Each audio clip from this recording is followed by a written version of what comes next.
గత 3 సంవత్సరాలుగా ఈ హ్యాండ్ పుష్ సీడర్లతోటి విత్తనాలు వేసుకుంటున్న రైతు మనతో పాటు ఉన్నారు. మొత్తం 3 సీడర్లు వీళ్ళు కొనుగోలు చేసి వీటిని విత్తనాలు వేసుకునేందుకు వాడుతున్నానని చెప్తున్నారు. ఇక్కడ కనబడుతున్న ఈ సీడరు అదేవిధంగా ఈ సీడర్ ఈ రెండు కూడా మొక్కజొన్న విత్తనాలు వేసుకోవడానికే వాడుకుంటున్నామని చెప్తున్నారు. ఈరోజు కొంచెం బురదగా ఉంది, మట్టి పట్టుకుంది. మీకు చూపించడం కోసమే దీన్ని తిప్పాము. అందులో ఇప్పుడు బురదగా ఉన్నప్పుడు విత్తనాలు వేసుకోరు, కొంత పొడి అయిన తర్వాత మాత్రమే విత్తనాలు వేసుకుంటారనేది వారు చెప్తా ఉన్నారు. వారి పేరు జాగర్లమూడి సమ్మి గారు. గతంలో ప్రకాశం జిల్లా, ప్రస్తుత బాపట్ల జిల్లాలోని మార్టూరు మండలంలో ఉన్న నాగరాజుపల్లె గ్రామం ఇది. ఈ 3 సీడర్లు కూడా గత 3 సంవత్సరాల క్రితం ఒకటి కొనుగోలు చేసి తర్వాత మళ్ళీ ఒకటి కొనుగోలు చేసి ఈ మధ్య కాలంలో ఇంకోటి 3 కొనుగోలు చేశానని కూడా వారు చెప్తున్నారు. ఒకదానికి ఎంత పడిందండి ధర? 6,500. మొత్తము 12 టీత్స్ ఉంటాయి అన్నమాట ఇవి.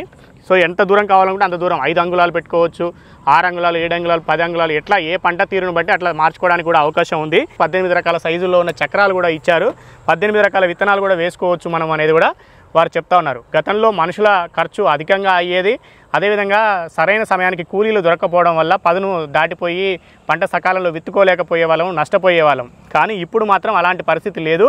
దీంతో ఈజీగా మేము ఇంటి మనుషులమే, వారు కానీ వారి భార్య కానీ వారి కొడుకు కానీ ఒక్క మనిషి ఒక రోజంతా కష్టపడితే 2 ఎకరాలు ఈజీగా విత్తనాలు వేసుకోగలుగుతున్నాం ఈ మిషన్తో అనేది వారు చెప్తా ఉన్నారు.